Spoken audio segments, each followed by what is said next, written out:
নরসিংদী সদর থেকে রায়পুরা হাইওয়ে সড়ক। একপাশে রয়েছে বাংলাদেশ রেলওয়ের একটি গুরুত্বপূর্ণ সংযোগ সড়ক। তার ঠিক উল্টো পাশে খোলা আকাশের নিচে সুন্দর ও মনোরম পরিবেশে তৈরি হচ্ছে একটি চাইনিজ ফাস্টফুড ক্যাফে, যেখানে বাংলা ও থাই খাবারের পাশাপাশি থাকবে চাইনিজ খাবারের সমাহার।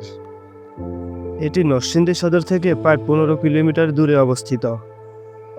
ফাস্টফুড ও চাইনিজ খাবারের স্বাদ নিতে হলে রায়পুরা ও তার পার্শ্ববর্তী এলাকার মানুষ অনেক লম্বা পথ পাড়ি দিয়ে নরসিংদী সদরে আসতে হতো। সেখানে বাড়ির পাশেই তৈরি হচ্ছে এক অন্যরকম আয়োজন। সুন্দর ও মনোরম পরিবেশে তৈরি হচ্ছে জলবাড়ি ক্যাফে। বাংলা ও চাইনিজ খাবারের পাশাপাশি থাকবে থাই ফাস্টফুড। লোকেশন বড়জাঙ্গা ব্রিজ সংলগ্ন কমলপুর, রায়পুরা, নরসিংদী।